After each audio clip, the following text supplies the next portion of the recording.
Bonjour à toutes et à tous, je suis Chao et vous écoutez La Gardez-vous, l'un des podcasts produits par La Garde de Nuit qui s'intéresse aux personnalités de la scène science-fiction, fantastique et fantasy pour connaître leur rapport avec la saga du Trône de Fer.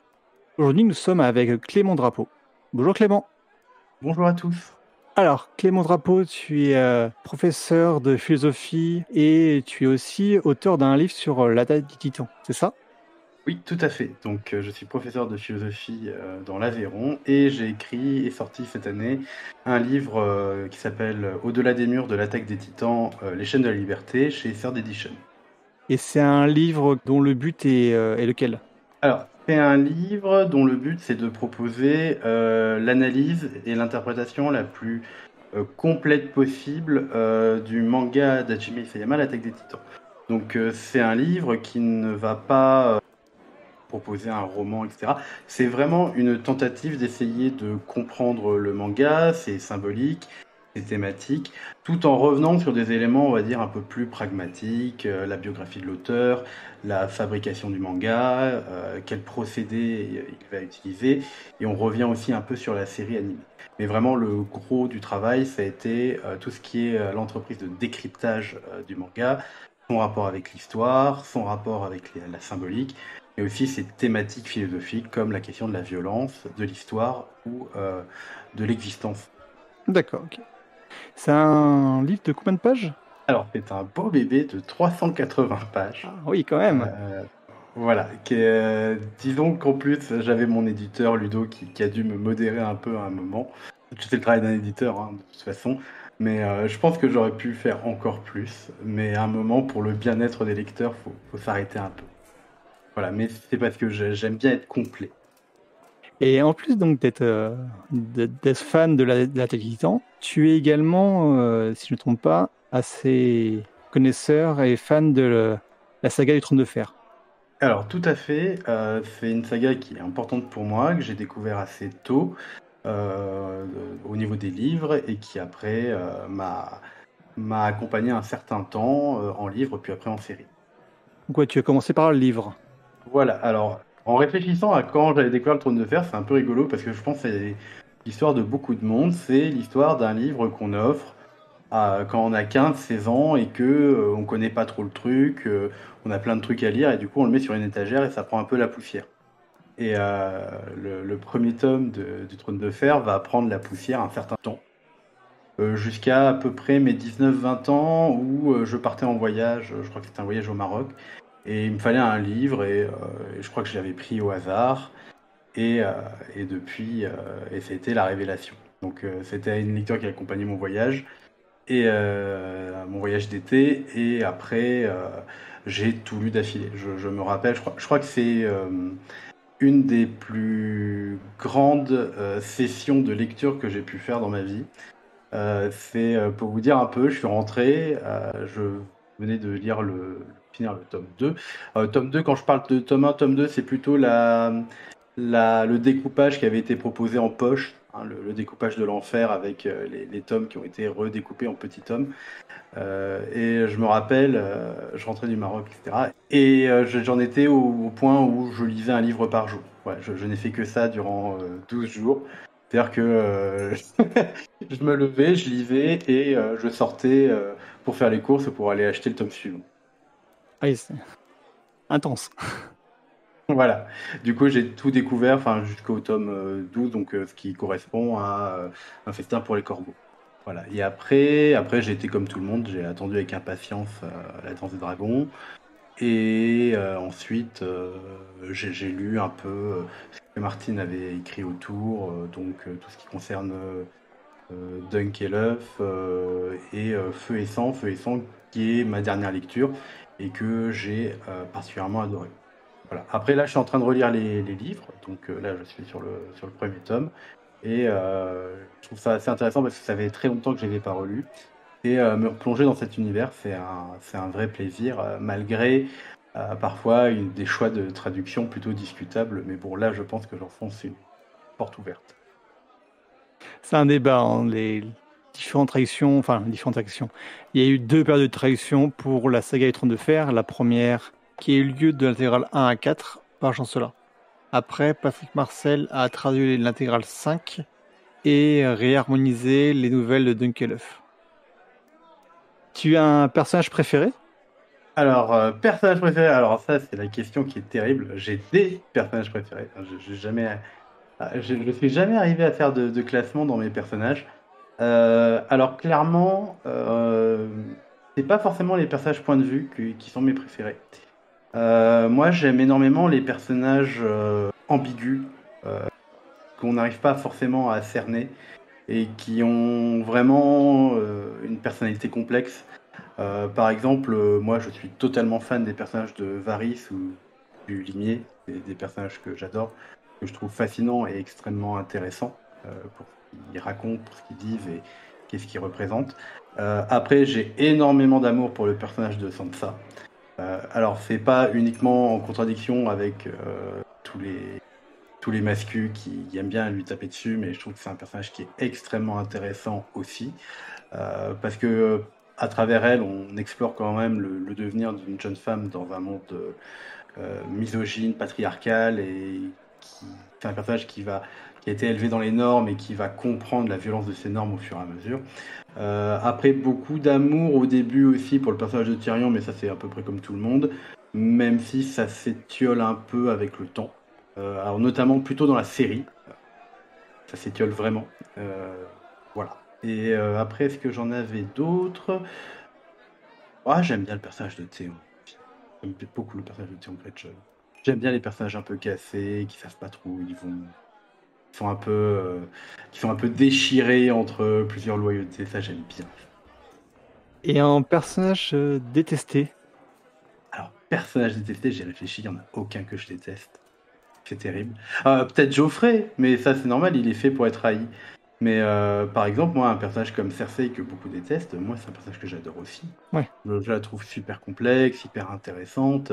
C'est pas quelqu'un de bien, mais c'est quelqu'un qui a des motivations qui sont accessibles, qui sont compréhensibles. Elle n'est pas méchante pour être méchante, enfin, comme la plupart des personnages du Trône de Fer finalement. Et moi, c'est un personnage que j'aime énormément. Du coup, s'il y a des personnages que je déteste, viscéralement, à part Geoffrey, et tous les mecs qui tournent parfois autour, genre de la garde royale, etc. Eux c'est des vraies ordures. Eux, on peut pas les aimer, ça c'est pas possible. Mais après, voilà. Par contre, de l'ennui, ça je peux en avoir. Jon Snow m'ennuie de temps en temps. C'est pas un personnage qui m'intéresse beaucoup. Même si c'est un personnage qui, je trouve, a des qualités, il m'intéresse pas forcément tout le temps. Voilà. Mais sinon non, j'ai pas de détestation particulière.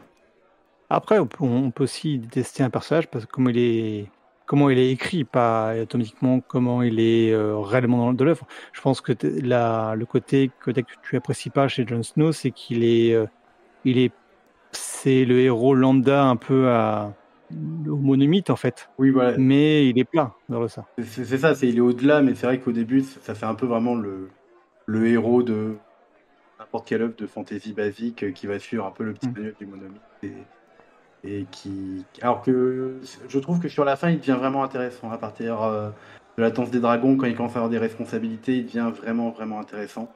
En termes d'écriture, je crois que j'ai pas de détestation particulière. Moi, ils m'intéressent tous en fait. Et là, je suis en train de relire et en fait, j'ai très hâte de relire Un festin pour les corbeaux. Parce que je pense que c'est le tome qui m'avait le moins plu quand je l'avais lu quand j'avais 20 ans. Et je pense que c'est le tome qui risque de me plaire le plus maintenant. Et pourquoi? Parce que je pense que ce qui m'avait pas plu, en 20 ans, t'es un peu jeune, voilà, toi, on t'abandonne les personnages que t'aimes bien, Tyrion, Arya, etc., pour aller vers des personnages qui sont inconnus. Beaucoup de personnages qui sont inconnus ou qui semblent pas forcément t'intéresser ou qui peuvent te paraître au premier abord secondaire. Donc il n'y a pas les personnages principaux, du coup tu fais un peu la tronche. Toi tu étais là, tu voulais savoir ce qui se passait au mur, tu voulais savoir ce qui se passait à Essos, etc. Et là on te balance de l'intrigue à Dorne, on te balance les malheurs de Cersei, etc. Et je pense qu'à le relire maintenant, je pense que ça va vraiment plus m'intéresser finalement, ce changement de point de vue. J'y suis beaucoup plus sensible maintenant sur le fait qu'un auteur décide parfois de prendre les lecteurs un peu à rebours et décide de décaler les points de vue. Par exemple, je pense qu'un personnage comme Cersei, justement, prend toute son ampleur dans Un festin avec les corbeaux. Et aussi l'intrigue à Dorne, j'ai quelques souvenirs vagues, mais je me rappelle quand même que c'était assez cool en termes de potentiel. Du coup, voilà. Je pense que j'étais pas assez mûr à l'époque pour les lire, j'étais un peu en mode fanboy, etc. Et que maintenant, les relire, ouais, ça me parle beaucoup plus. Ah, pour Dawn, ça peut être que mieux que par rapport à la série. Alors, si je devais renchérir dessus, alors déjà que la saison 5 de Game of Thrones, c'est vraiment, je pense, la plus mauvaise. Euh, L'intrigue de Dorne, je pense que c'est la plus grande foirade de toute la série. Tellement que c'est mal écrit, tellement que c'est tout est mauvais en fait. Je pense qu'il n'y a pas un truc bien à sortir de cet arc-là. Et du coup, je pense que ça va me faire plaisir de voir c'était quoi véritablement l'arc de Dorne parce que dans la série, il y a absolument tout qui est massacré. Ils sont pas respectés du tout. Alors qu'ils respectent pas du tout en termes d'adaptation, ça je peux comprendre, mais respect du matériau de base, il n'y en a aucun. Oui. Tu as une préférence niveau maison ou niveau région du monde? Alors justement, moi j'aime beaucoup Dorne, j'aime beaucoup déjà sa particularité dans les Sept Couronnes, le fait que c'est une culture à part, avec une histoire à part, avec bah, toute la culture Rohinard qui s'est implémentée lorsqu'ils sont arrivés, le fait que les lois sont différentes, les mentalités sont différentes. On a vraiment quelque chose qui se démarque, on va dire, du reste de cette couronne. Du coup, c'est un coin que j'aime énormément, que je trouve extrêmement intéressant et dont la place politique est aussi extrêmement intéressante. J'aime beaucoup aussi tout ce qui est lié au bief. En fait, je crois que j'aime bien les familles de riches, en fait. Non, j'aime beaucoup les Tyrell, j'aime beaucoup l'histoire de ce coin-là aussi. C'est le début de la chevalerie. Il y a Vieilleville. Alors, Vieilleville, c'est la plus vieille ville de Westeros, il me semble. Avec la famille Hightower. Il y a la citadelle. On sent qu'il y a plein de trucs autour. Il y a plein de mystères. Il y a plein de choses qui n'ont pas été encore dévoilées. Et j'aime beaucoup l'approche de la famille Tyrell qui sont des gens qui ont un appétit de pouvoir, de reconnaissance, etc. Qui est une famille prestigieuse, mais en même temps, il y a quelque chose qui se joue beaucoup autour d'eux et ça, j'apprécie énormément. Euh, bon, j'aime bien les Lannister aussi. Voilà, je suis quelqu'un comme ça, j'aime bien.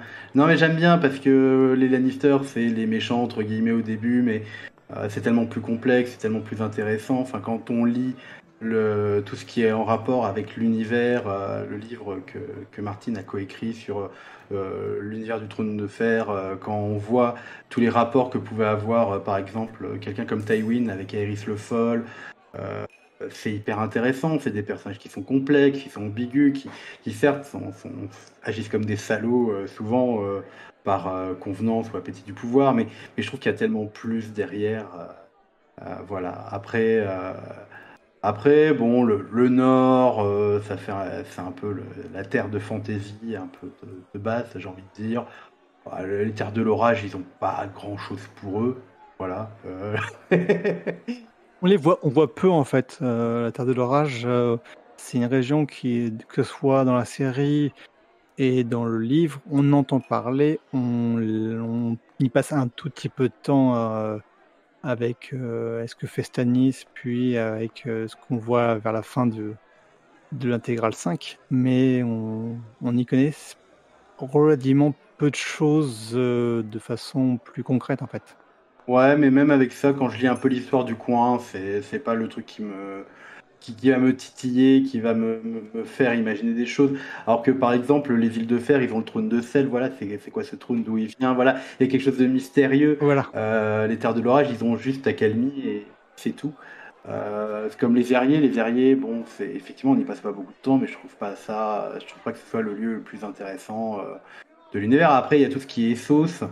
Bon, et sauf il y a à boire et à manger. Bon, alors il y a les petits trucs, bon, où ça tombe un peu dans un orientalisme parfois un peu malaisant, mais il reste quand même, je trouve, beaucoup de mystères. Alors après, il joue beaucoup dessus, sur les livres de l'or, avec Achat et les ombres, Iben et compagnie. Euh, ça c'est rigolo. Sotorios, c'est rigolo aussi, mais voilà, c'est des coins qui, à mon avis, on verra pas trop parce qu'ils n'ont pas vocation à être forcément montrés plutôt à venir susciter l'imagination du lecteur. Après, moi, j'aime bien les cités libres. Je trouve que c'est intéressant comme principe. Des cités-États qui chacune a ses particularités. Je trouve ça intéressant. C'est des coins que j'aime bien, en fait. parce que ça permet à Martin de déployer quelque chose qui sort un peu, on va dire, de la fantaisie médiévale européenne. Bon, il retombe sur d'autres tropes exotiques qui sont parfois un peu clichés, mais c'est des lieux qui restent un peu fascinants parce que c'est des lieux, justement parce qu'ils sont exotiques, suscitent une fascination et une curiosité pour nous. D'accord. Et pour toi, l'œuvre de Martin, quelle a été son importance dans le paysage culturel? Alors, est-ce qu'on parle de l'œuvre de Martin, est-ce qu'on parle juste des livres ou est-ce qu'on peut parler de la série aussi? Bah, comme tu veux, l'un puis l'autre ou les 2 en même temps, c'est selon toi ton avis. Alors, je vais commencer par les livres. Je pense que ça a été, alors le truc, c'est que j'ai pas de vision globale en termes de vente, à l'époque quand c'est sorti et cetera. Mais, je sais que c'est une approche de la fantasy, je pense, qui a été extrêmement rafraîchissante, parce que c'est une approche, j'aimerais presque dire naturaliste, de la fantasy.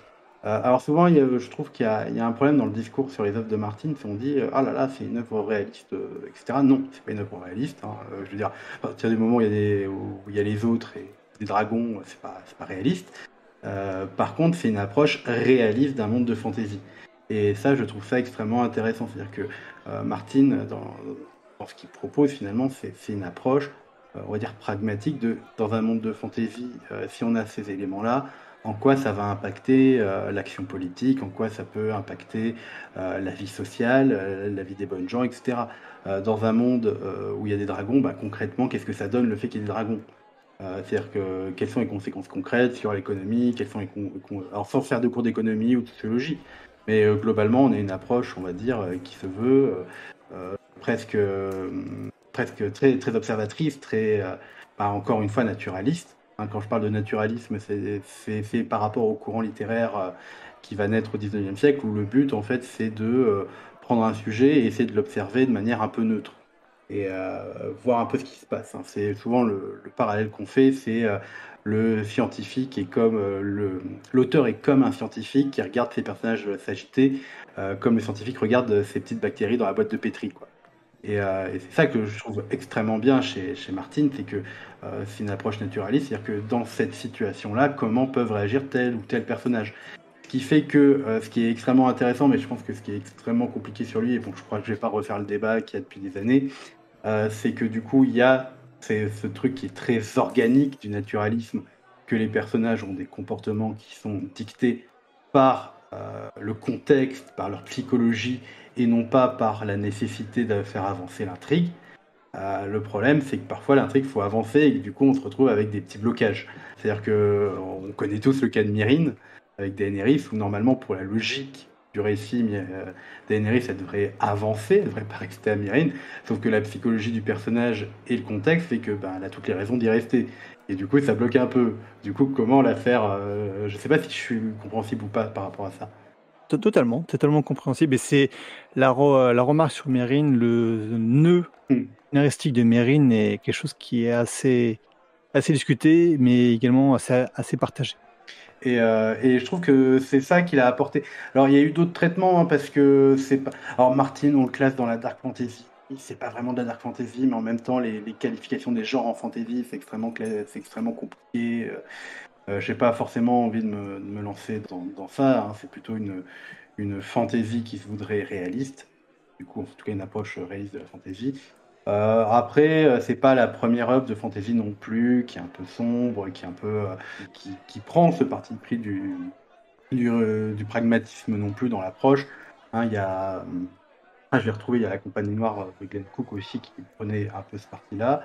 Euh, Mmh. D'une certaine manière, il y a aussi le Livre des Martyrs de Steve Erickson qui prend un peu ce biais-là, mais sauf que là, c'est pas de la fantaisie saupoudrée comme le fait Martin avec une magie qu'on comprend pas vraiment, quelques dragons et les autres. Steve Erickson, c'est un monde de 100 000 ans avec des divinités, des concepts, etc., qui est extrêmement compliqué. Mais il y a cette approche très bon, alors si on a ça dans ce monde-là, qu'est-ce que concrètement ça peut donner en termes d'impact sur cet univers-là?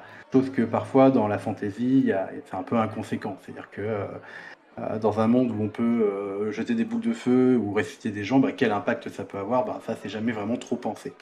Et du coup, je pense que c'est ça qui est très intéressant. Alors après, je pense que j'ai pas les chiffres, mais c'est quand même une série de fantasy qui a été extrêmement populaire. Ça fait partie de ces séries qui ont bien influé, en tout cas en France. Et après, bon, bien sûr, il y a eu l'arrivée de la série qui, là, je pense, a bien propulsé les ventes du livre, pour le coup, qui l'a fait connaître au grand public. Et je trouve que la série, elle est importante. Elle est importante aussi du point de vue de l'histoire de la fantasy à la télévision. Parce que, mine de rien, la fantasy, c'est un genre qui est très complexe à mettre en scène. Parce que déjà, il faut des moyens. Et il faut des gens compétents à qui on donne des moyens.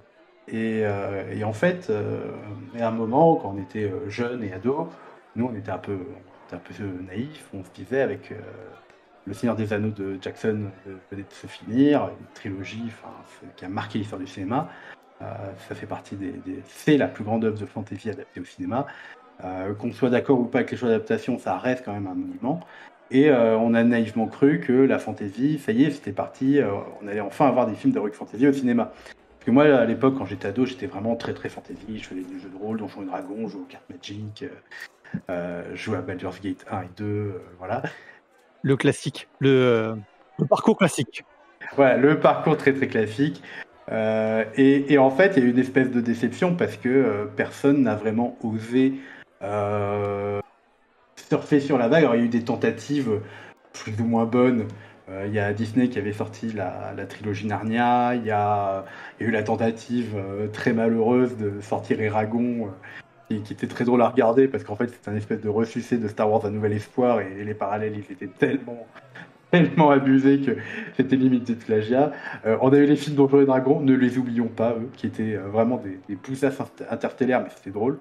Surtout le deuxième, je vous conseille de regarder le deuxième, il est particulièrement drôle. Mais on n'a pas eu voilà, après le Seigneur des Anneaux, on pouvait s'attendre peut-être à avoir des grandes sagas de fantasy adaptées, et on n'a rien eu. Et en fait, on a dû attendre 2011 et Game of Thrones pour voir de la fantasy un peu correcte au cinéma. Alors peut-être que j'oublie une œuvre ou une série qui me serait passée sous le nez, et je m'excuse si je l'ai oublié, peut-être qu'on me corrigera. Mais voilà, c'est le grand retour de la fantasy, et on est sur un genre qui est quand même, qui était toujours resté confidentiel quand même, un peu stigmatisé. Alors que, si la SF, elle a ses grands noms, etc., la fantasy, c'est pas un genre, à part Tolkien, qui a réussi à gagner ses lettres de noblesse dans l'imaginaire collectif, quoi. Et là, on a cette série qui arrive et qui propose quelque chose qui va être extrêmement fédérateur. Alors, la série, on pourrait passer des heures à la critiquer. Je pense notamment en termes d'écriture, en termes d'adaptation, enfin, surtout sur certaines saisons qui sont des catastrophes. Mais globalement, on a quand même eu une série qui proposait une grande fresque de fantasy pour tout le monde, enfin pour tout le monde, quand même. Seigneur des Anneaux, tu peux faire ça, pour regarder ça à ton fils de 10 ans, pas Game of Thrones, hein. Mais en tout cas, quelque chose de populaire qui rassemble les gens tous les dimanches, et des gens qui n'étaient pas du tout familiers à la fantasy ont commencé un peu à s'intéresser à ça. Et mine de rien, Game of Thrones est resté quand même la série de fantasy des années 2010, et que c'est assez rigolo de voir tout le monde qui a couru après que la série soit finie pour essayer de faire sa propre grande saga de fantasy à vendre aux spectateurs, parce qu'ils ont compris enfin que c'était un genre qui pouvait marcher, même si c'est cher, ça peut marcher. Et c'est là qu'on a eu toute la tentative des Witcher par Netflix, La Roue du Temps par Amazon. Alors maintenant, on va avoir Seigneur des Anneaux. Mais globalement, ce qui est rigolo, c'est de voir à quel point les tentatives de remplacer la série échouent à chaque fois. C'est-à-dire que The Witcher, je vais être méchant, hein, mais c'est pas une bonne série parce que justement, ils n'ont pas des gens forcément très compétents pour faire vivre l'univers. Alors que dans Game of Thrones, on a eu alors il y a eu l'excellente idée, et j'en parle beaucoup, d'engager Michael Clapton pour les costumes, qui a fait un travail qui est absolument extraordinaire. Et mine de rien, le costume et toute la production design, c'est extrêmement important pour croire en ton monde de fantasy. C'est-à-dire que la première saison, elle a coûté 6 millions. Alors, c'est 6 millions, mais comparé au budget de maintenant, ça reste un peu ridicule. Mine de rien, il y a beaucoup de scènes, c'est des scènes de forêt, c'est des scènes de mecs qui discutent entre trois murs autour de table en train de picoler. Ça marche parce qu'il y a des costumes qui sont absolument fabuleux et qui sont crédibles. Et je pense que la série, elle est importante, aussi bien que les livres, dans le sens où elle a quand même posé un marqueur en termes de production d'une série de fantasy. C'est-à-dire qu'une série de fantasy, ça se produit pas n'importe comment, et que pour qu'on y croie et pour qu'on y adhère, il faut un certain talent et certaines compétences. Quand on regarde la Roue du Temps, alors je sais pas si tu l'as regardé toi. Non. Personnellement, je me la suis affligé. et pourtant, la Roue du Temps, alors j'ai jamais fini, ça m'est tombé des mains à un moment, mais ça reste quand même une des très très grandes sagas de fantasy écrite par Robert Jordan. Ben, ça se sentait qu'ils n'avaient pas quelqu'un de compétent en termes de production design. Les costumes sont absolument affreux. Le dernier épisode, ça veut faire un espèce de gouffre de Helm, mais on sent que les mecs, ils ont ni les compétences, ni le budget, et du coup, ça donne un truc qui est absolument abominable à regarder. Alors que derrière, Game of Thrones a quand même offert parmi les plus beaux moments de fantasy de l'audiovisuel de ces dernières années. Bon, alors ça, après, je peux en parler des heures, parce que ça, c'est le travail notamment de Miguel Sapochnik, qui est revenu d'ailleurs sur House Dragon. C'est peut-être une de leurs meilleures idées, parce que qu'on les aime ou pas, ces épisodes, l'épisode de Durlieu, l'épisode de la bataille des bâtards ou l'épisode de la bataille de Winterfell, ça reste quand même parmi les plus beaux moments de fantasy qu'on ait pu nous en faire en termes de visuel, en tout cas à la télévision. J'en profite pour faire un petit aparté pour dire que actuellement, lors de l'enregistrement, nous sommes dans la saison de House of the Dragon. L'épisode 2 est passé, mais que lorsque vous, auditeurs, vous écouterez l'épisode, la série sera complètement terminée. Donc il est possible que si on parle un petit peu de House, on fasse des légers spoilers peut-être. On essaiera de faire en sorte de prévenir à l'avance. Mais il y aura éventuellement des choses que vous saurez quand vous l'écouterez l'épisode et que nous, on n'aura pas connaissance, on n'aura pas encore vu la série. Même si l'un comme l'autre, on a déjà vu et lu le livre. Et voilà, je préférais prévenir un tout petit peu en amont. Et d'ailleurs, c'est très bien que tu le précises, parce que maintenant, là, on a vu 2 épisodes, nous, dans notre temporalité, dans notre timeline à nous. Et là, on a les chiffres, et les chiffres d'audience sont absolument extraordinaires. C'est-à-dire qu'on parlait de 10 millions de spectateurs pour le premier épisode dès la première journée. Là, on parle de un peu plus pour le deuxième épisode. Donc, mine de rien, ça montre qu'il y avait un engouement, il y avait une place à prendre. C'est-à-dire que j'ai vu beaucoup de monde sur les réseaux sociaux dire qu'il n'y avait aucune hype pour House of Dragon, que ça intéressait plus personne, que Game of Thrones, voilà, c'était passé, etc. Ben, faut croire que non, finalement. Après, bon, ça, c'est toujours le miroir déformant des réseaux sociaux, mais il y a un engouement pour ce spin-off qui est assez incroyable, je trouve, et qui montre que les gens, ils veulent de la fantasy, qu'ils sont prêts à en manger. Alors, c'est pas à manger à n'importe quel prix, bien sûr. Et la preuve, c'est que s'il y a eu 10 millions pour le premier épisode, il y en a eu autant pour le deuxième. On va enlever peut-être les 2-3 passages de plans décors en FX dégueulasse. Là, dans l'épisode 2 que j'ai regardé hier, il y a un plan dégueulasse de Port-Réal où genre on sent qu'ils n'ont pas eu le temps de finir. Vraiment, ça faisait un rendu PlayStation 3, etc. Mais sinon, en termes de costumes, de décors, de mise en scène, de photographie, là, on a quelque chose de très très grande qualité, quoi. Et je suis très curieux de voir ce que va donner le Seigneur des Anneaux à côté. Ah, c'est bizarre parce que le Seigneur des Anneaux, c'est un peu le monument, c'est un peu le vieux de la vieille qui devrait venir apprendre aux genoux c'est quoi de la fantasy. Le problème, c'est que le projet, c'est pas, ça s'appuie vaguement, qui est assez proche de House of Dragon finalement. C'est marrant parce que c'est deux projets qui sont assez similaires. On parle d'un texte qui est finalement assez vague, mais qui donne des grandes lignes directrices sur lesquelles les scénaristes peuvent composer de manière assez libre. Parce que du coup, pour rappel, House of Dragon, c'est une partie qui est tirée du livre Feu et Sang, et c'est une histoire qui est racontée par 3 points de vue différents, par un maître qui recoupe les 3 points de vue, et qu'on a vraiment les grandes lignes, on n'a pas de détails, ce qui est hyper bien, je trouve, en termes de scénarisation, parce que les scénaristes, ils vont être assez libres pour faire quelque chose qui s'adapte bien, même si on perd toute l'ambiguïté des points de vue, etc. Et c'est un peu pareil pour les Anneaux de Pouvoir. Et du coup, on a 2 projets assez similaires de 2 monuments de fantasy qui vont se rencontrer en même temps. Je suis plutôt curieux de voir ce que ça donne. Même si, moi, ce que j'ai vu des Anneaux de Pouvoir me botte pas vraiment, en fait. Pour le moment, je n'ai pas regardé les trailers. J'attends de voir l'épisode quand ça sortira. Et il est même grandement possible que je fasse toute la série House of Dragon et que je fasse les Anneaux de pouvoir après, histoire de pas mélanger et de me préserver mon temps de vision. Moi, je pense que je vais faire le contraire. Moi, j'ai regardé les deux en même temps parce que je pense qu'en termes de comparaison, ça va être assez fascinant de voir deux approches différentes avec. Et pareil, hein, c'est bourré de thunes. Hein. Ça pue la thune, hein, les deux séries. Je veux dire, House of Dragon, on est sur 60 millions pour la première saison. Alors, Le Seigneur des Anneaux, c'est encore plus. Là, je pense que ça va vraiment jouer en termes d'écriture, de réal, etc. Parce que là, on est presque à moyen presque égaux. Totalement. C'est pas la roue du temps, quoi. Ou c'est pas l'épée de vérité ou ce genre de truc, quoi. Alors bon, The Witcher, pareil, c'était blindé de thunes, donc c'est pas où elles sont parties les thunes, vraiment. Parce que quand tu fais des épisodes qui ressemblent à un épisode d'Hercule ou de Xena, bon, voilà, avec tout le respect que j'ai pour ces séries que j'aime d'amour, que j'ai regardé quand j'étais petit, mais bon, voilà, c'était pas terrible, quoi. Je pense que ça va être très intéressant de voir les deux approches. Et qui sont deux approches en plus de la fantasy qui sont très différentes en termes de matériaux aussi. Donc, Oui, tellement. donc je pense que ça va être vraiment très très fascinant à observer, quoi. Après, voilà, faut pas tomber dans le oh là là, je sais mieux que machin et tout. Non, c'est pas intéressant ça. Ce qui va être intéressant, c'est de comparer les approches. Vraiment.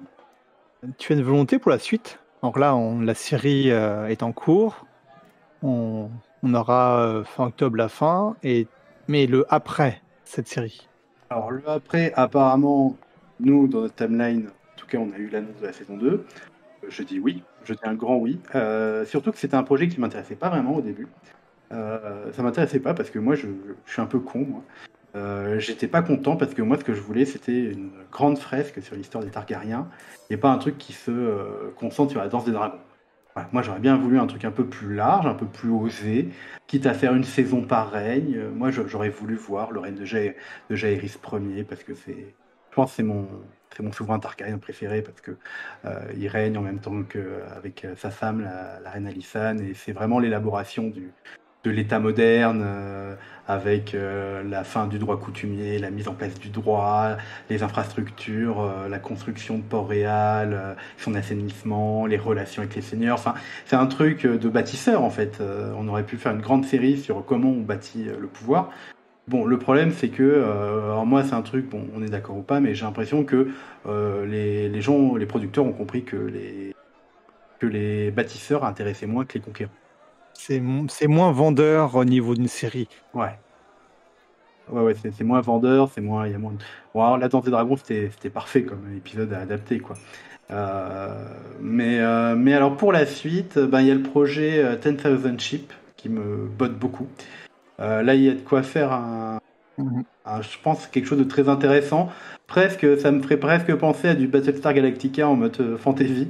C'est-à-dire l'histoire d'un peuple qui va errer de terre en terre pour essayer de trouver un terre-terre bien pour se caler et qui est plus ou moins, alors pas poursuivi, mais qui a cette menace constante sur lui de l'Empire valyrien et qui doit survivre à un milieu. Ça, j'aime beaucoup le principe, j'aime beaucoup l'histoire déjà.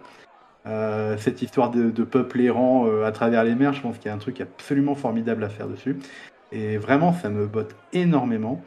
Bon, le projet qu'ils avaient de faire La Longue Nuit, je suis un peu content qu'il ait abandonné parce que c'était pas forcément intéressant et que comme la série avait fait n'importe quoi avec ses enjeux métaphysiques et mythologiques et que on s'était retrouvé avec bon là je vais spoiler. Du coup, éloignez-vous si vous n'avez pas regardé la série. Où on s'est retrouvé avec le roi de l'hiver créé par les enfants de la forêt pour se défendre. Enfin, j'ai trouvé ça nul, perso. En tout cas, très mal amené. Qui repartent sur ça, j'étais pas vraiment pour. Et en termes de... Alors, je sais qu'ils ont d'autres projets. Je crois qu'ils ont leur projet, les voyages de Corlys, Velaryon. Et ça, j'ai envie de dire, pourquoi pas. Allons voir. Allons explorer d'autres choses. Voilà, en termes de série, j'ai pas d'attente particulière après. Qu'on me propose des projets intéressants. Ah oui, bah si, il y a le projet de Jon Snow apparemment que je ne comprends pas. Je ne comprends pas. Qu'est-ce qu'il y a encore à dire sur. Il a fini son histoire en fait, un peu. Enfin, qu'on laisse tranquille ce garçon. Si je me trompe pas, ça vient de l'acteur lui-même qui l'aurait proposé. Et oui, on est assez on est tous à peu près d'accord sur le fait que qu'est-ce qu'il reste encore à dire, surtout sur ce point de vue. C'est ça, c'est que le parcours du héros, il est achevé en fait. Mm. Donc à moins qu'on fasse le héros, qu'on parte sur le héros blasé qui n'a plus rien à dire et qui déprime dans sa forêt, alors qu'il va faire des parties de chasse avec son pote Tormund, pourquoi pas, mais je trouve pas forcément ça intéressant. Moi, ça m'aurait plutôt intéressé de voir, par exemple, ça veut dire quoi une femme qui règne sur le Nord, par exemple, ou voilà. Mais après, bon, la série, le final de la série a laissé l'univers dans un tel état que en fait, j'ai pas envie forcément de voir ce qui se passe après, tellement qu'ils ont fait n'importe quoi. Parce que, alors là, c'est gros spoiler, mais je trouve que autant cette saison 8, je la déteste pas. Je trouve qu'il y a de très bonnes idées, il y a de très bonnes choses. Faut pas bouder son plaisir, mais en termes d'exécution, c'est une catastrophe scénaristique. Et surtout, le dernier épisode, il laisse l'univers sur quelque chose, mais ça n'a aucun sens, ça n'a aucune logique. Du coup, je pense qu'il vaudrait mieux pour les séries à venir qu'on aille plutôt piocher dans le passé de Westeros, où il y a plein de choses à raconter intéressantes, plutôt que l'avenir d'un univers qu'on a laissé complètement cassé. Que Wes et Benioff, ils ont pris leur jouet, ils l'ont cassé, ils se sont barrés, quoi. Ça m'intéresse pas forcément. Et en termes de livres, je continuerai à suivre ce qu'écrit Martin, voilà. C'est-à-dire tout sauf tout sauf les vents de l'hiver, quoi. Je pense que ça doit être un peu une blague. J'ai pas trop traîné dans la communauté Trône de Fer, mais j'imagine que c'est une blague à chaque fois qu'on voit Martin qui dit qu'il a un peu avancé, mais il a écrit ça, il a écrit ça. L'année dernière, il a passé des mois sur Elden Ring avec Miyazaki à écrire le lore. Là, il a encore écrit des nouvelles sur Dunk et l'œuf. Bon, tout sauf les vents de l'hiver, quoi. Il y a un peu de ça, et puis de façon un peu frustrante en ce moment, quand il parle de livres, souvent il parle de e-Wikers et pas des livres en lien avec Westeros. Mais ça, c'est un truc que je me pose la question, et vraiment, c'est quel a été l'impact de la production de la série sur lui et son écriture, parce que c'est assez terrible, quoi. Surtout qu'il a été plus ou moins dégagé sur les dernières saisons par Wes Benioff, alors que là, il a l'air plutôt de s'amuser là sur House of the Dragon, j'ai l'impression. Oui. J'ai l'impression que déjà on a fait un peu plus appel à lui, qu'il a plus participé, et qu'il a l'air de plutôt s'enjailler sur le truc. Du coup, je trouve ça intéressant. Ça va peut-être lui redonner un peu la foi, je sais pas. Mais je comprends, ça va être compliqué quand on est un auteur de voir un peu son bébé lui échapper complètement, et en plus de se faire dégager au passage. Ça va être compliqué.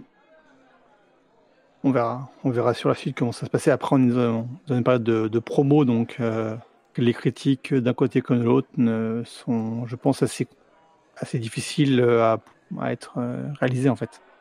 Tout le monde est beau, tout le monde est gentil. Ouais. En parlant d'œuvre, toi, ton œuvre de prédilection par rapport à ta production actuelle, c'était sur l'attaque des Titans. Qu'est-ce qui, chez un fan de cette série de mangas et d'animés, peut faire qu'ils apprécient le monde du Trône de Fer? Alors, excellente question. Alors, je pense que déjà, il pourrait leur faire aimer cet univers de Trône de Fer, c'est de retrouver justement cette patte, j'ai envie de dire, un peu naturaliste qu'ils retrouvent dans l'Attaque des Titans. Ce côté, alors j'ai pas envie de dire, alors, ça me gêne de le dire parce que je trouve ça tellement éculé et c'est vraiment impensif, mais un monde, une approche non manichéenne des choses où chaque personnage ne peut pas être qualifié de manière absolue, moralement bon ou moralement mauvais. Bon, c'est un peu un cliché de dire ça, mais il y a des ambiguïtés, il y a des complexités, il y a des rapports complexes de personnages. Le fait que on est sur une grande saga de fantasy avec où il y a de tout, il y a de l'intrigue politique, il y a des grandes batailles, il y a de l'épique, il y a du mystère. Je pense que c'est le genre d'univers qui peut particulièrement leur plaire. Alors certes, c'est un autre médium, ça c'est pas un souci. Moi je crois beaucoup en la porosité des médiums, mais vraiment je pense qu'ils vont retrouver peut-être cette patte, cette ambiance, ce côté de j'explore un monde qui est plein de mystères, dans lequel j'ai du mal forcément, je n'ai pas toutes les clés, Et il y a des personnages qui ont des clés mais qui ne les disent pas. Et tout le côté vraiment intrigue politique. D'accord. Et dans le sens contraire, qu'est-ce qu'un fan de l'univers de Westeros pourrait retrouver ou apprécier dans l'univers de Attack of Titans?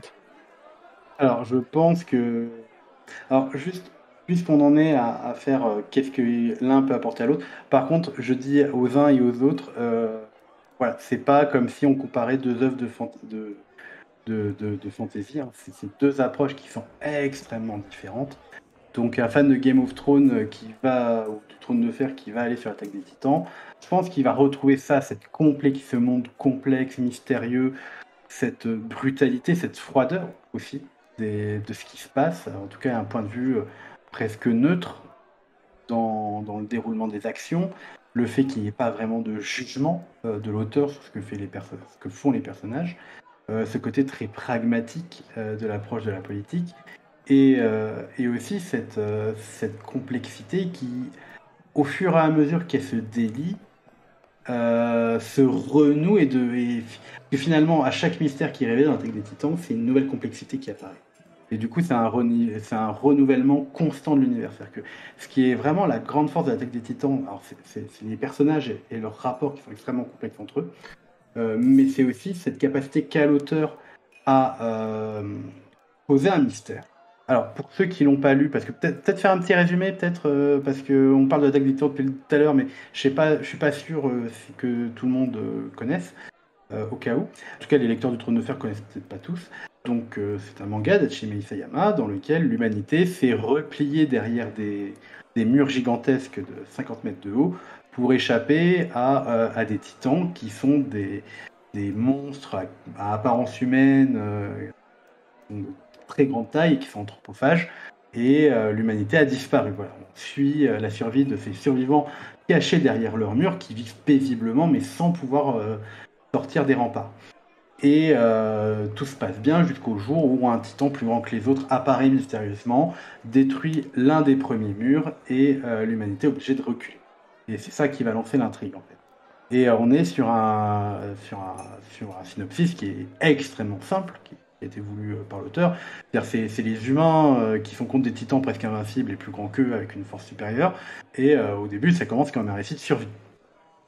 Et peu à peu, le récit de survie va se transformer en récit politique, va se transformer en récit de guerre, en réflexion sur la question de la violence, sur la question de l'État, le nationalisme, sur l'histoire aussi. Et je pense que là, Game of Thrones et l'Attaque des Titans partagent véritablement quelque chose de très très fort, c'est sur l'approche de l'histoire. Parce que ça, je pense, c'est une thématique qui est fascinante dans les deux œuvres, c'est comment on peut manipuler l'histoire, comment le passé va être transformé en récit, en fiction, qui va être utilisé à un but politique. Et ça, c'est un truc qu'on retrouve beaucoup dans le Trône de Fer, c'est-à-dire qu'on apprend souvent que les événements passés qui nous sont donnés par les personnages, c'est souvent une manipulation. C'est soit une manipulation, soit une idéalisation, soit il y avait uniquement quelques informations. Par exemple, il y a le personnage de Rhaegar qui est vraiment le centre de plusieurs récits contradictoires où on nous dit que c'est un peu l'incarnation du chevalier parfait, mais c'est aussi un salaud qui a violé Lyanna Stark, mais on comprend que peut-être que non, etc. Enfin voilà, le personnage il est relu au fur et à mesure des points de vue, etc. Et on retrouve ça dans l'Attaque des Titans. On réinterroge à chaque fois la vision que l'on avait des événements présents et passés. Totalement. Et après, il y a même dans l'Attaque des Titans, il y a une, comme tu l'as dit tout à l'heure, une question de la légitimité de la violence. Et quelle est la violence utile, qui est la violence pour le bien commun. Voilà, c'est ça. C'est jusqu'où on peut finalement pousser cette violence-là. Parce qu'au début, c'est une violence que j'appelle une violence épique. C'est une violence de fantaisie, en fait. C'est une violence qui interroge pas tant, finalement, qu'on peut retrouver dans plusieurs œuvres de fantaisie, qu'on retrouve dans Le Seigneur des Anneaux, qu'on retrouve dans un manga comme Berserk. C'est-à-dire que tant que c'est les humains qui se trucident avec des créatures monstrueuses, on n'interroge pas, en fait. C'est-à-dire que j'ai rarement vu les gens s'indigner du fait que Aragorn massacre des Uruk-hai dans Le Seigneur des Anneaux. Il n'y a pas de front de libération des Uruk-hai Ou oh mon dieu, c'est horrible, parce que les Uruk-hai, voilà, c'est des monstres. Alors qu'ils ont sûrement une famille. Voilà, c'est des. Les orques, on l'oublie pas, on l'oublie souvent, mais les orques ont sûrement une famille, des enfants, des parents, et voilà. Mais en tout cas, c'est pas. Voilà, Aragorn qui décapite des Uruk-hai, on trouve ça fun, on trouve ça cool. Et là, dans l'Attaque des Titans, donc ils ont un dispositif qui est le dispositif tridimensionnel, qui est une sorte de jetpack avec des grappins, qui leur permet d'arriver au point au talon d'Achille des Titans, qui est la nuque, qui est le seul endroit qu'ils peuvent trancher, et du coup, ça donne des combats absolument fabuleux. Mais voilà, quand ils tranchent du Titan à foison, il n'y a pas de. Il n'y a pas d'interrogation, ils sont dans leur bon droit, ils sont attaqués par des monstres, ces monstres, ils mangent les humains, non pas par besoin, mais par automatisme. Il y a tout le mystère de c'est quoi ce titan, d'où il vient, etc. Pourquoi ils sont comme ça, d'où ils ont débarqué, qu'est-ce qui est arrivé à l'humanité. Et du coup, on est vraiment dans la lutte désespérée des hommes contre ces créatures. C'est pareil un peu, alors c'est un parallèle souvent qui a été fait, bon, un peu de manière souvent exagérée, mais c'est un peu comme un film de zombies, voilà, on n'est pas outré par les mecs quand ils décapitent des zombies. Mais le truc, c'est que peu à peu, l'auteur, il va interroger cette violence-là. Parce qu'il y a un moment, la figure du titan, elle va être sans cesse transformée afin de nous interroger, nous lecteurs, sur finalement, est-ce que la violence que je regarde comme ça, est-ce que je la valide tellement? Et après, bien sûr, il va y avoir toutes les intrigues politiques qui vont mener à une violence des hommes contre les hommes. Et là, pareil, on s'interroge. Quelle est ma légitimité? Il y a tout un arc politique autour d'une révolution et d'un coup d'État. Et on se pose la question, et les personnages se posent la question, est-ce que c'est légitime d'avoir recours à la violence pour ça? Et du coup, est-ce que finalement l'État, qui est une espèce de despotisme éclairé, est-ce que la violence qu'il exerce sur nous n'est-elle pas légitime non plus? Est-ce qu'ils ne sont pas dans leur bon droit aussi? Et du coup, voilà, on interroge constamment cette question de l'exercice du pouvoir et notamment l'exercice de la violence du pouvoir. Chose qu'on trouve bien sûr dans le Trône de Fer, où on peut aller, jusqu'où on peut aller dans le pragmatisme finalement politique. Pragmatisme dans le sens où la fin justifie les moyens. C'est un peu cliché de dire ça, mais bon, je pense que ça a été déjà dit 10 fois. Trône de Fer, c'est quand même très inspiré de la pensée de Machiavel. Machiavel qui vous dit pas de faire des saloperies, hein, il vous dit s'il faut faire une saloperie pour conserver le pouvoir et conserver la stabilité afin de protéger le peuple, il va peut-être falloir le faire à un moment. Et ces deux œuvres qui, je pense, elles ont ça en commun de pousser le raisonnement jusqu'au bout. Et j'aimerais même aller plus loin. Ces deux œuvres, en fait, qui se posent la question de qu'est-ce qui se passerait dans un traitement naturaliste, réaliste d'un monde fantastique, si on donnait véritablement ces pouvoirs-là à quelqu'un. Par exemple, si on donne des dragons à une jeune fille de 16 ans, qu'est-ce que ça va donner? Si on donne des pouvoirs de destruction à un jeune de 16 ans, qui va pouvoir se transformer en titan à un moment, j'ai pas dit de spoil, mais bon, quand même là, on est au bout des 2-3 tomes, normalement, si vous avez vu passer des trucs, etc. Qu'est-ce qui va se passer? Qu'est-ce qui se passe lorsque quelqu'un va se promouvoir sauveur et jusqu'où il va aller?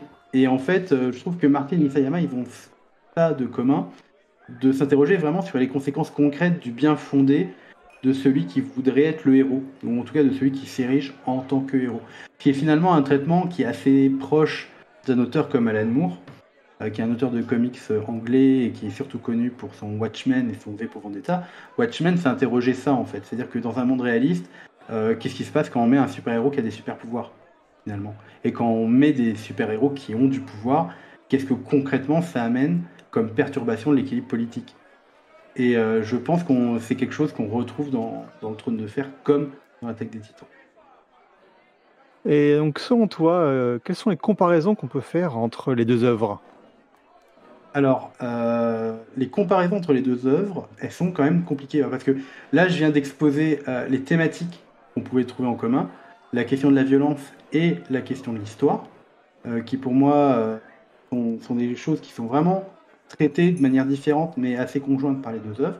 Après, je trouve que justement le défaut qui a été celui en tout cas qu'on a retrouvé beaucoup sur Internet, ça a été de vouloir pousser la comparaison à tout prix entre les deux œuvres. Alors, il faut savoir que l'auteur de l'Attaque des Titans, Hajime Isayama, c'est un fan de la série. Alors, je pense pas qu'il ait lu les livres, par contre. En tout cas, j'ai aucun élément concret d'interview, etc., qui me dit qu'il a lu les livres. Par contre, je sais qu'il a regardé très attentivement la série. Parce que, alors ça, c'est la blague, hein.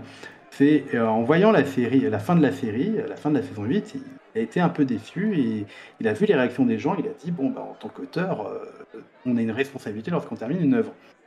Quand on connaît la fin de l'Attaque des Titans, qui était extrêmement débattue, ça fait plutôt sourire. Oui. Après, donc il cite Game of Thrones. On retrouve des clins d'œil à Game of Thrones à plusieurs endroits. C'est-à-dire que vous allez avoir des titans qui vont avoir la tronche des acteurs du casting. Il a fait plusieurs croquis des personnages de Game of Thrones. Donc c'est quelqu'un qui a vraiment regardé attentivement et qui a injecté des petites références. De toute façon, Isayama, c'est un auteur à référence, hein. C'est un peu quelque chose de très semblable à Tarantino. Ce qu'il fait, c'est-à-dire que c'est une œuvre qui est très référencée, mais on voit pas forcément que c'est référencé. Et ça, c'est intéressant chez lui. C'est un excellent synthétiseur. Et dans cette synthétisation, on retrouve Game of Thrones. Je vais parler surtout de Game of Thrones plutôt que du Trône de Fer, vu qu'on part plutôt sur la série. Et après, il faut juste faire attention quand on fait des comparaisons entre deux œuvres, je pense, parce que la comparaison n'est pas raison, et on peut retrouver parfois des éléments similaires, etc., mais ça ne veut pas forcément dire que l'un a pris à l'autre. C'est-à-dire que souvent, je vois passer des threads sur Twitter qui nous disent, voilà, tous les trucs qu'on peut retrouver dans les deux séries, que Hajime Isayama il s'est inspiré de ça, le mur, etc. Bon, le truc, c'est que l'Attaque des Titans commence en 2009, la série sort en 2011, ça m'étonnerait que... Voilà. Donc souvent, surtout que l'idée du mur, elle est déjà présente dans One Shot qu'il avait présenté en 2005, Titan contre Humain. Alors je crois que c'est 2005 ou 2006, quelque chose comme ça. Donc souvent, il y a des comparaisons qui sont un peu bêtes, je trouve. En tout cas, l'Attaque des Titans a été marketée comme le Game of Thrones japonais. Là, avant de venir, j'ai regardé 2-3 articles, notamment un article de France Inter qui fait des comparaisons. Je trouve, je suis désolé, hein, je vais être un peu cash, mais que je trouve complètement pété en fait. C'est-à-dire que on a dit oui, dans les deux œuvres, on tue beaucoup de personnages, il y a l'effet de la surprise, tout le monde peut mourir, etc. Alors déjà réduire Game of Thrones à ça, c'est un peu un problème, mais bon, en même temps, ils l'ont un peu cherché. Parce qu'ils se sont vendus un peu comme ça aussi, à faire des épisodes 9 à chaque fois choc, etc., pour surprendre, haha, mais on sait que c'est l'épisode 9. Alors que dans l'Attaque des Titans, l'auteur tue finalement très peu de ses personnages principaux, finalement. Et quand il les tue, il leur donne une fin qui est souvent très, très poignante ou très symbolique, là où Martin va être beaucoup plus trash et beaucoup plus cru avec ses personnages.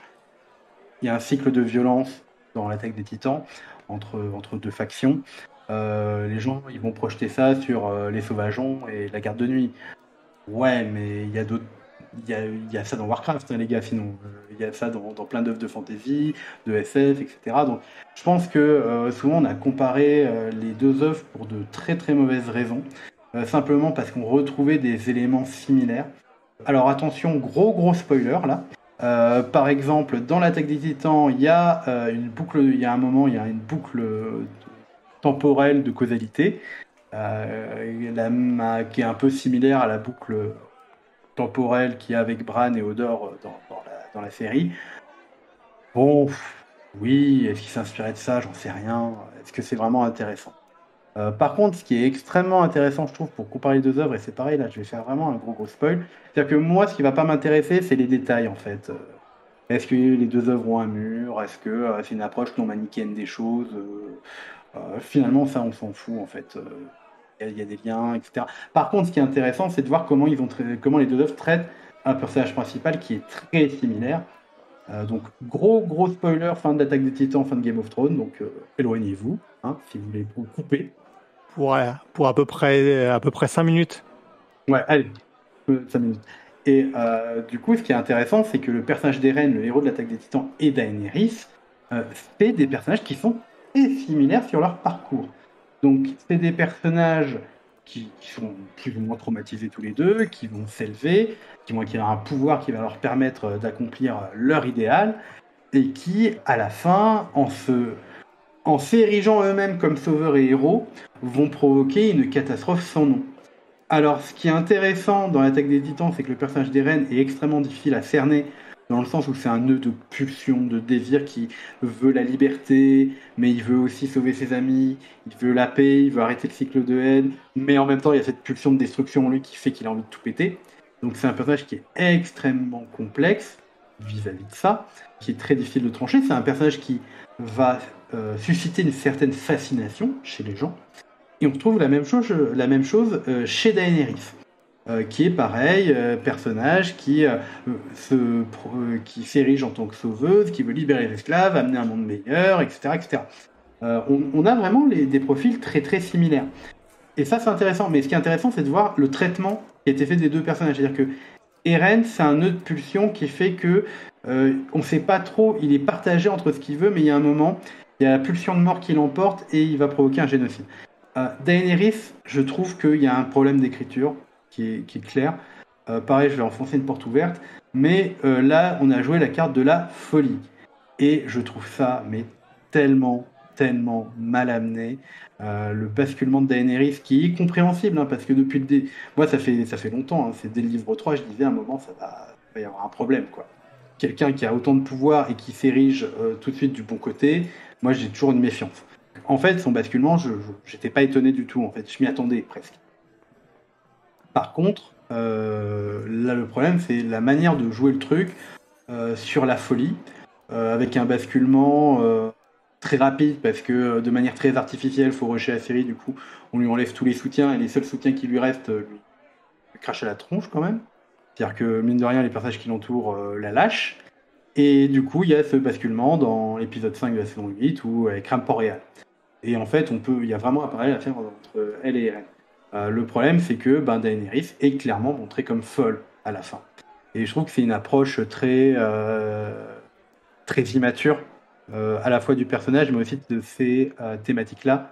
C'est-à-dire qu'on réduit... parce que Daenerys, c'est du fascisme à la fin, quoi. C'est vraiment une iconographie liée au fascisme, avec les Immaculés qui s'alignent, c'est l'Empire contre-attaque, quoi, à la fin. Le problème, c'est qu'on fait basculer ça sur la folie et non pas sur quelque chose d'idéologique. Et ça, je trouve ça nul, en fait. Mais ça reste quand même intéressant de voir comment deux œuvres de la pop culture vont traiter un personnage de sauveur et ses dérives, finalement. Le côté fascisant de Daenerys, oui, c'est quelque chose qui iconographique qui est très, très, très, très reconnu. Qui est très fort et qui est... Parce que, mine de rien, cet épisode 6 de la saison 8, la première demi-heure, elle envoie de très très beaux visuels. Mais mon Dieu, mais qu'est-ce que c'est mal écrit. Mais c'est une catastrophe. C'est-à-dire qu'on ne peut pas réduire le tournant fascisme à de la folie, en fait. Je pense que c'est même dangereux, en fait, de faire ça. Le fascisme, c'est pas simplement des gens qui ont pété un plomb. Et c'est pas simplement une nana qui, parce que on lui a tout pris et qu'elle est seule et qu'elle vient d'une famille qui sont réputées pour sombrer dans la folie. Je trouve ça tellement nul. Je trouve ça tellement maladroit. Et c'est même, je trouve que c'est un crachat à la tronche du personnage. Que le personnage prenne ce tournant-là dans les livres, ça ne m'étonnerait vraiment pas. Mais vraiment pas. Alors que le personnage d'Eren, voilà, je trouve qu'il est beaucoup plus intéressant dans son traitement. Mais là, pareil, c'est pas le personnage qui est pas intéressant, c'est le traitement qui est fait par les auteurs. Et le personnage d'Eren, c'est ça qui est intéressant, c'est qu'est-ce qui va amener un... Quand tu as le pouvoir de détruire le monde, est-ce que tu vas le faire ou pas? Le problème, c'est que Eren, oui, il a cette pulsion de destruction-là parce que c'est un monde qui l'a blessé, qui l'a meurtri, qui l'a déçu. Et c'est pas le monde qu'il voulait voir. Et du coup, il y a ce truc très gamin, très puéril, un peu comme Daenerys qui dit bon, je vais libérer tout le monde, hein, on va aller faire un grand empire de liberté partout. Là, son espèce de speech qu'elle fait, etc. Voilà, il y a quelque chose qui se joue profondément de quelqu'un qui est aussi jeune et aussi instable, qui a ce pouvoir-là, qu'est-ce qu'il fait? Le truc, c'est qu'Irene, on comprend bien qu'il y a d'autres trucs qui le déchirent, qui le partagent, etc. Alors que Daenerys est complètement en déréalisation totale. Hein. Elle ne comprend plus ce qui se passe autour d'elle, elle est toute seule dans son monde, quoi. Donc voilà. Donc juste pour dire, voilà, les comparaisons des œuvres, c'est vraiment les deux personnages principaux des deux œuvres qui, pour le coup, suscitent un parallèle intéressant. Le traitement de la politique et de la réelle politique aussi, ça c'est vraiment très très important. Après, oui, si vous retrouvez des éléments, oui, pourquoi pas, mais c'est pas c'est pas ça, à mon avis, dans lequel vous allez trouver un intérêt. L'intérêt que vous allez trouver, c'est à la limite de comparer, c'est comment deux auteurs qui n'ont pas le même âge, qui viennent de deux cultures différentes, vont traiter des choses finalement assez similaires. En dehors de tous les romans, séries et autres qui sont liés dans l'univers de Westeros, Essos, etc., l'univers qu'on connaît du Trône de Fer, tu connais d'autres productions de J.R.R. Martin? Alors malheureusement, non. Non, j'ai pas eu le temps de trop visiter ça en fait. Je crois que juste le truc que j'ai regardé, et je m'en excuse, c'était la série Volcrine sur Netflix qui était pas très bonne, mais qui était tirée d'un de ses livres, je crois. Oui, d'un roman nouvelle Voilà. qui est dans l'univers des Thousand Worlds. Ok. Mais sinon, c'est vrai que à part ça, à part tout ce qui est en rapport avec Westeros, j'ai pas eu l'occasion de lire d'autres productions de Martin. Pour sortir un petit peu du côté analyse et avis, est-ce que tu as un conseil lecture, pas automatiquement lié au Trône de Fer ou à Titan, mais un conseil de lecture ou visionnage? Oh, j'en aurais tellement. J'aurais dû venir avec une liste. Au moins une. Alors, je vais quand même rester dans des trucs un peu proches pour éviter de trop sortir parce que je pense que si je commence à parler de shoujo, je vais un peu perdre les gens. Ça va faire un peu trop, mais bon. Tu recommandes ce que tu veux. Lisez Entre les lignes de Yamashita. Hein, c'est excellent, c'est le meilleur truc que j'ai lu cette année. Non, alors, vraiment, je rigole pas. Lisez Entre les lignes. Je ferai de la pub, ce truc. C'est une comédie dramatique avec. C'est un manga, du coup, avec une auteure de. Ah, mais regarde, mais en fait, tout est lié, c'est génial. C'est une autrice d'Heroic Fantasy. Trentenaire qui est un peu solitaire, qui aime pas trop la compagnie des gens, etc., qui est un peu renfrogné, qui se retrouve avec à charge sa nièce de 15 ans parce que ses parents sont décédés, et c'est comment les deux vont apprendre à vivre l'une et l'autre, et c'est extraordinaire. Vraiment, j'ai pas de mots. C'est, je crois, un des trucs qui m'a le plus vraiment touché cette année en termes de lecture. C'est extraordinaire. En termes de manga, je vais rester section manga. Alors pour ceux qui nous écoutent et qui ne connaissent pas forcément le manga en tant que médium, si vous voulez quelque chose qui pourrait rapprocher plus ou moins loin de Westeros, du monde du Trône de Fer, de la fantasy ou de ce qui est de l'ordre du médiéval, je vous conseillerais Vinland Saga, qui est sûrement une des meilleures œuvres sur le monde viking qui a été faite ces dernières années et qui est bien meilleure que les séries ou les films sur les vikings qu'on voit. C'est extrêmement intéressant, c'est l'histoire du jeune Thorfinn qui entre dans une bande de mercenaires pour défier leur chef et venger son père. Donc ça commence comme un récit de vengeance au XIe siècle, et c'est un récit de violence qui peu à peu va interroger la violence, qui va interroger la virilité guerrière, et c'est un manga qui est absolument passionnant dans cette question de pourquoi la violence finalement, quoi j'ai des ennemis et quel monde je veux finalement. Est-ce que je veux continuer ce monde de violence ou bien est-ce qu'il n'y a pas une alternative? Et donc ça c'est fait par l'auteur s'appelle Yukimura et c'est assez extraordinaire à lire. C'est vraiment un manga qui est très très fort et très humaniste, donc je vous conseille très fortement. Et bon, je vais vous dire de lire Berserk de Dark Fantasy, qui est vraiment l'un des grands monuments de la Dark Fantasy, mais bon là je vais enfoncer des portes ouvertes, je pense. Et sinon, en termes de film, juste j'ai envie de dire, allez voir Nope au cinéma. Hein, je l'ai vu et revu la semaine dernière. Je pense que ce sera votre meilleur film de l'été. Hein, voilà, un film de Jordan Peele, le réalisateur de Get Out et de Us. Vraiment, c'est un film qui revisite le film d'OVNI et qui fait un truc absolument extraordinaire derrière, quoi. C'est un film qui arrive à faire l'exploit d'être à la fois malaisant, mais aussi extrêmement agréable à regarder. D'accord. Voilà. Et sinon, le conseil classique, c'est lisez Alan Moore. Lisez Watchmen, c'est très très bien Watchmen. C'est toujours un très bon conseil. Donc, entre les lignes qui est actuellement chez Kana, Vinland Saga qui est chez Kurogawa, je crois. Ouais, Kurokawa, ouais. Kurokawa en manga et Netflix en animé. Ça fait déjà plein de conseils de lecture. Et après, voilà, au cinéma pour le dernier Jordan Peele. Voilà. Et j'ai hésité parce que moi j'aimerais bien trouver des gens pour en discuter, de savoir ce que les gens pensent du livre des martyrs, parce que je me sens un peu seul devant cette saga de fantasy, je sais pas quoi en penser en fait. Alors, je sais pas si sur le forum, parce que bon, la Garde de Nuit, c'est également c'est une communauté et c'est aussi un forum, donc je sais pas s'il y a un topic dessus, peut-être. S'il y est pas, il faut s'inscrire et puis le créer. J'irai voir parce que franchement les gens, essayez de le lire. Moi je sais pas quoi en penser, si c'est un problème de traduction ou... Alors j'aimerais dire c'est presque le Dark Souls de la littérature de fantasy en fait. C'est pas facile à lire, c'est très cryptique, il se passe des choses. Parfois, on a l'impression qu'il y a l'auteur qui jette un dé de 20 pour voir ce qui va se passer. Enfin, c'est très étrange à lire. L'expérience de lecture qui est épuisante et pourtant qui me fascine. Je sais pas pourquoi. Voilà. Et jouer à Elden Ring au passage, si vous voulez un peu de Martin.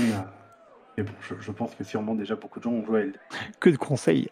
Voilà. Et encore, je pourrais y passer des heures. Mais bon, on va s'arrêter là. Au niveau de ton actualité, tu as une actualité à venir, lointaine ou plus courte portée?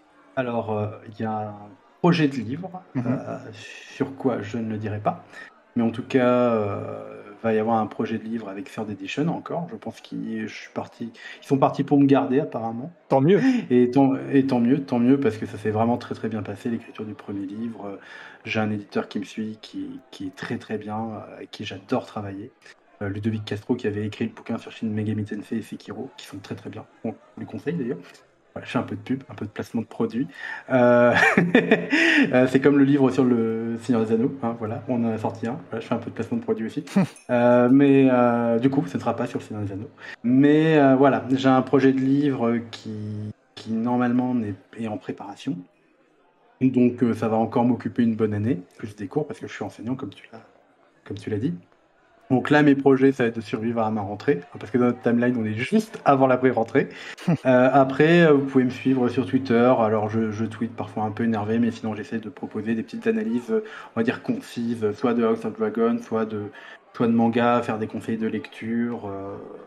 Voilà, j'essaie de proposer quelque chose d'un peu diversifié, parce que j'arrive pas à me fixer sur un truc. J'ai pas envie de me spécialiser, de me bloquer dans une œuvre. Je pense que la curiosité, c'est vraiment le truc le plus important. Alors j'ai des projets qui sont bien balisés, sur lesquels je me concentre, mais en règle générale, voilà, j'essaie d'être curieux. Et quand on lit de la fantasy, c'est bien de lire autre chose. Quand on lit des mangas, c'est bien de lire autre chose. Quand on lit un genre de manga, genre le shonen, c'est bien de lire des shoujo aussi. Lisez des shoujo, c'est très bien les shoujo, des très bons shoujo. De lire des seinen, etc. Je pense que vraiment c'est d'être curieux. Du coup, voilà. J'espère que si vous venez me suivre sur Twitter, Professeur Ajax, bon voilà, c'est de la petite actualité, disons que j'essaie de mettre en avant, soit des œuvres qu'on n'a pas trop lues, pas trop vues, soit discuter de points problématiques autour des œuvres, soit de faire des analyses un peu plus poussées. Voilà, je fais des traits qui sont beaucoup trop longs, je m'en excuse. Voilà, mais sinon il n'y aura pas d'activité directe. Bah si, on a quand même... j'allais oublier, je vais me faire défoncer si je le dis pas. Je travaille pour une chaîne YouTube qui s'appelle Manga Alliance, mais là on est un peu en stand-by parce que faut qu'on trouve un monteur. Parce que notre monteur, pour des raisons perso, a décidé d'arrêter. Et il nous manquera. Voilà, mais je fais des scripts pour eux. J'avais fait un script sur l'influence du Kaiju Ega dans l'attaque des Titans. Et normalement, j'avais un projet de script sur la comédie romantique en animé japonais. Voilà, donc, du coup, c'est un peu ça mon projet en ce moment, mais il faudrait peut-être que je m'y mette, peut-être que j'écrive des lignes. Voilà. D'accord. Bah, j'invite tous les auditeurs à aller acheter donc, ton livre Au-delà des murs de l'attaque du Titan, Les chaînes de la liberté, écrit par toi, Clément Drapeau, et chez Sœur d'édition. Et je te remercie d'avoir participé à l'épisode. Merci à vous de m'avoir invité, en tout cas, c'était un très bon moment pour moi. C'était un plaisir. Et merci aussi à tous les auditeurs. Je vous rappelle que vous pouvez retrouver sur Facebook, Twitter, Instagram, YouTube, Twitch, en plus du podcast, toute la garde de nuit. Et il ne faut pas hésiter à venir vous inscrire sur le site pour participer au forum et s'informer et apprendre sur le wiki, parce qu'actuellement le wiki est pris d'assaut avec la série. À l'heure où vous écouterez, ce sera fini, mais toute l'actualité Goth et l'univers du Trône de Fer et actuellement la Garde de Nuit. Après d'avoir été en mode hyperactif pendant la saison de House of the Dragon, avec les podcasts du Son du Mur de Chris, les lives du mercredi pour décrypter les épisodes, et la série de Entrée dans la danse sur le blog, on peut dire que ça a été chargé. Mais nous n'avons pas encore fini avec les œuvres de Martine. Il y aura de nombreux lives Twitch qui suivront, que ce soit sur l'actualité des livres ou de la série, ou les manuscrits de Mestre Aemon, l'émission littéraire de la Garde de Nuit qui sort un petit peu du spectre de George R.R. Martin. En podcast, on peut souhaiter la bienvenue à la Chandelle de Verre qui est produit par Weather au sein de la Garde de Nuit. C'est un format qui est consacré à l'analyse de la saga. Plus précisément, c'est l'adaptation audio de la session théorie, analyse, décryptage et panorama qu'on retrouve sur le blog. On retrouvera aussi le Son du Mur. Je crois qu'un épisode sur Sansa est en préparation. Et encore une fois, je te remercie, Clément. Merci à vous pour l'invitation et peut-être à une prochaine fois du coup. À bientôt pour le prochain épisode de Gardez-vous. Merci et au revoir.